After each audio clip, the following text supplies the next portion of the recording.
Halo, saya Dewi Nelcita Monok, NIM 17030303092. Pada kesempatan kali ini saya akan mereview buku yang ke-9 dalam mata kuliah Sosiologi Terapan dengan judul buku Politik Konflik Siber.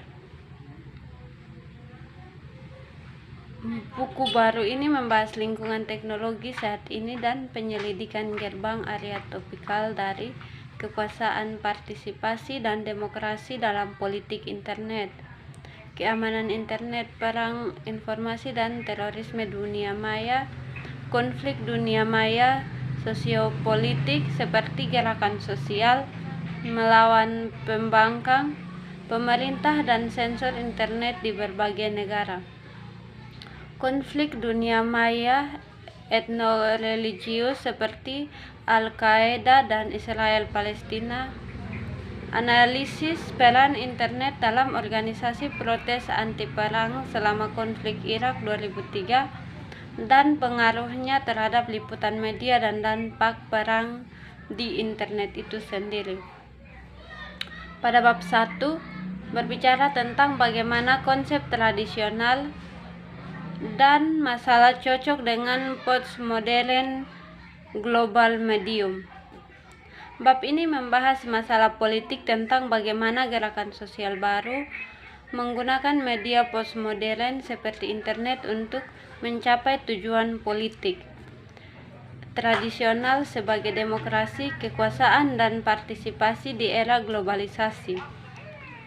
Dalam istilah politik, internet dipandang sebagai wahana untuk mendidik masyarakat visual, merangsang partisipasi warga, mengukur opini publik, pelonggaran akses warga negara ke pejabat pemerintah, menawarkan forum publik, menyederhanakan pemilih pendaftaran, dan bahkan memfasilitasi pemungutan suara yang sebenarnya. Itu telah disebut kuat teknologi untuk demokrasi akar rumput, dan salah satunya dengan memfasilitasi diskusi dan aksi kolektif oleh warga memperkuat demokrasi. Itu juga telah dipanggil berpotensi menjadi alat paling ampuh untuk perorganisasian politik dalam 50 tahun terakhir. Tujuan mendasar dari bab ini adalah untuk menunjukkan itu. Sementara tuntutannya kelompok yang menggunakan internet tetap tradisional dan modern dalam karakter medium itu sendiri adalah postmodern melayani tujuan-tujuan modernis. Penting untuk memahami apa tujuan politik utama dari kelompok digunakan teknologi komunikasi adalah mengapa dan bagaimana mereka menggunakannya dan untuk apa pengaruhnya.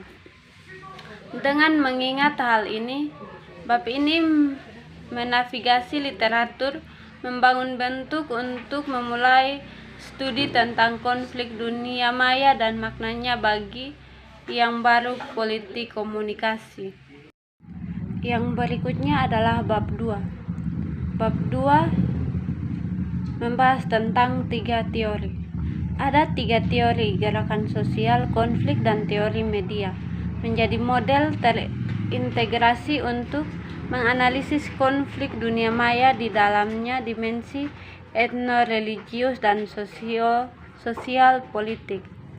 Argumen utama buku ini adalah ada 2 jenis konflik politik di internet, etno-religius dan sosiopolitik. Untuk menganalisis konflik politik nyata, ilmuwan politik telah merancang konflik teori dan analisis konflik internasional. Masalahnya hanya menggunakan konflik teori adalah bahwa itu tidak dapat sepenuhnya menjelaskan 2 parameter penting dari Ciberon. Dimensi sosiopolitiknya atau gerakan sosial atau pembangkang menggunakan ekstensi internet melawan institusi antagonis, dan faktanya bahwa konflik sedang terjadi di dalam atau dengan bantuan media internet. Sekali lagi, untuk memahami bagaimana gerakan sosial terlibat dalam konflik dunia maya dan dipengaruhi oleh penggunaannya teknologi TI, akan logis untuk menggunakan alat teoritis yang sudah ada tempat oleh ahli teori gerakan sosial baru. Masalah dengan pendekatan ini adalah itu meninggalkan pemeriksaan yang lebih menyeluruh terhadap konteks media, dalam kasus ini dunia maya, di mana konflik siber sosiopolitik sedang berlangsung. Yang berikutnya adalah bab 3. Bab 3 ini membahas tentang lingkungan konflik siber. Pada pergantian abad, jenis konflik baru bernama siberkonflik dijelaskan konflik dalam lingkungan yang dimediasi komputer atau dunia maya telah muncul dan menjadi lazim. Tesis ini mencoba memperkenalkan istilah dan tema kunci dari siberkonflik dan berpendapat bahwa dua jenis konflik terjadi, satu di antara kelompok etnis atau agama yang bertempur di dunia maya seperti mereka lakukan di kehidupan nyata, dan lain antara gerakan sosial dan lembaga antagonis mereka atau aktivisme. Bab ini mengungkap lingkungan konflik dunia maya dengan menganalisis istilah yang terlibat dengan perdebatan saat ini dalam perang informasi dan keamanan. Lebih khusus lagi, ini termasuk analisis tentang peretas informasi peperangan, teori terorisme dunia maya, analisis keamanan internet, dan konflik siber implikasi ICAL. Penggunaan politik internet telah menciptakan leksikon baru, istilah pemijahan seperti cyberwar, cybertark, dan netwar.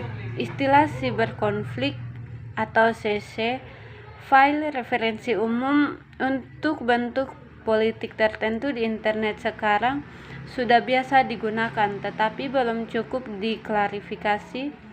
Ini karena ada masalah kesulitan dalam mendefinisikan dan mengkategorikan berbagai macam peristiwa yang terjadi di dunia maya, ruang yang berada di bawah payung konseptual ini.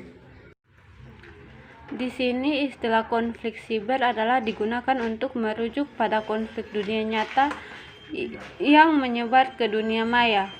Khas dari serangan siber adalah penggunaan oleh pihak lawan baik teknologi informasi seperti atau IT sebagai senjata, misalnya worm, denial of service, terdistribusi serangan layanan nama domain atau DNS, atau intrusion untuk menyerang sisi lain. Argumen dari tesis ini adalah konflik dunia maya mencakup dua kategori tindakan politik siber yang berbeda. Kategori ini adalah terkadang kabur tapi perlu dibedakan agar paham internet politik. Argumen utama tesis adalah bahwa dua jenis siberkonflik terjadi. Pertama, untuk suku atau agama yang bertikai di dunia maya sebagai yang mereka lakukan dalam kehidupan nyata, dan kedua antara gerakan sosial dan antagonisnya, institusi aktivisme. Perbedaan ini diperlakukan agar gerakan sosial teori dapat digunakan untuk menjelaskan konflik siber sosiopolitik, dan konflik itu teori dapat digunakan untuk memahami konflik dunia maya etnoreligius. Topik ini akan berada di bawah payung teori media yang lebih umum karena kita sedang berdiskusi tentang media baru. Yang berikutnya adalah bab 4. Bab 4 berbicara tentang konflik siber sosiopolitik. Konflik siber sosiopolitik dapat ditempatkan ke dalam dua kelompok besar. Pertama, di sana adalah mereka yang paling peduli dengan isu global seperti lingkungan, isu dalam kaitannya dengan tingkat negosiasi dengan pemerintah yang terbuka untuk diperdebatkan. Kedua, ada kelompok yang cenderung tidak mau bernegosiasi dengan pemerintah seperti mereka prihatin dengan masalah-masalah seperti pembebasan mereka sendiri dan kendali negara. Bab ini membahas konflik dunia maya sosiopolitik, memberikan penjelasan tentang bentuk dan jenis konflik semacam ini dan contoh pembahasannya semacam itu sebagai gerakan anti globalisasi. Ini juga mencakup pemeriksaan ekstensif para pelaku kejahatan siber Tiongkok dan strategi siber pemerintah Tiongkok serta pandangan singkat tentang sensor internet dan pembangkang internasional. Argumen utama dari bab ini adalah bahwa kelompok yang terlibat dalam sosiopolitik siber konflik menggunakan internet sebagai sumber daya organisasi dan mobilisasi, mencoba untuk membingkai ulang masalah dan memanfaatkan celah-celah politik di struktur peluang ical yang ditawarkan oleh teknologi komunikasi baru. Terakhir, contoh akan secara eksplisit dikaitkan dengan integrasi yang diusulkan kerangka teoritis. Yang berikutnya adalah bab 5, konflik dunia maya etno-religius. Pada 20 Oktober 1998, Pusat Informasi Kosovo atau KIC yang mendukung Partai Pemimpin Etnis Albania, Dr. Ibrahim Rugova, melaporkan bahwa peretas mengaku sebagai anggota organisasi teroris Serbia meretas halaman webnya.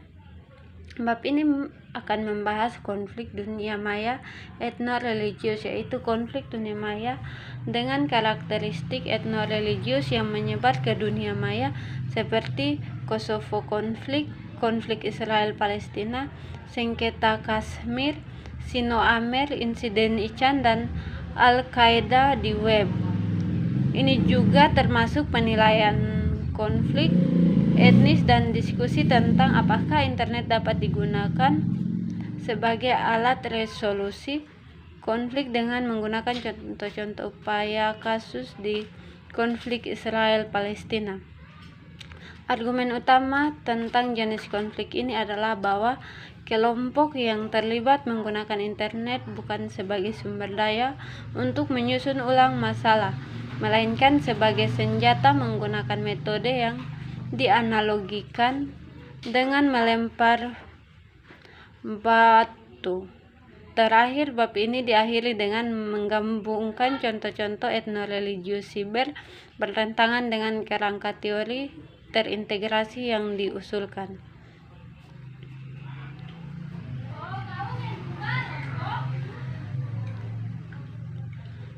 Yang berikutnya adalah bab 6. Pengaruh internet pada file perang Irak 2003. Dalam kasus khusus perang informasi pasca 11 September, pernyataan dari Persatuan Amerika Serikat oleh pemerintahan Bush telah menghasilkan konteks di mana publik pernyataan yang ditunjukkan kepada komunitas internasional ditafsirkan sebagai representasi Amerika Serikat sebagai entitas politik dan bukan hanya ucapan orang tertentu individual dalam pemerintahan saat ini. Sebelum dan selama perang Irak Maret 2003, teknologi informasi dan terutama internet menginspirasi beberapa kelompok yang termasuk dalam berbagai macam perbedaan, memiliki latar belakang dan ideologi untuk menyuarakan pendapat mereka tentang perang dan secara khusus misalnya untuk terlibat dalam peretasan simbolis terhadap kelompok atau institusi lawan. Tapi tetap saja kebaruan utama dari konflik ini adalah pengaruh internet liputan perang. Yang terakhir dari buku ini adalah bab 7, yaitu kesimpulan. Buku ini membahas masalah konflik politik yang dimediasi oleh komputer lingkungan atau konflik cyber. Pertama, pernyataan ditujukan tentang bagaimana konsep etnis seperti kekuasaan, partisipasi, dan demokrasi cocok dengan global postmodern internet di era globalisasi. Berikut ini adalah argumen dan analisis 3 teori media, teori gerakan sosial, dan teori konflik sebagai cara untuk memahami 2 jenis konflik yang diidentifikasi etnoreligius dan sosiopolitik. Dengan demikian menurunkan dan mengusulkan yang terintegrasi kerangka kerja analitis untuk konflik dunia maya. Ketiga, dilakukan analisis terhadap lingkungan konflik siber dengan cara menyelidiki latar belakang sejarah untuk fenomena konflik dunia maya, perang informasi, terorisme dunia maya, dan analisis keamanan internet. Itu adalah kesimpulan dari setiap bab dalam buku ini. Semoga apa yang saya sampaikan dapat bermanfaat untuk kita semua. Terima kasih.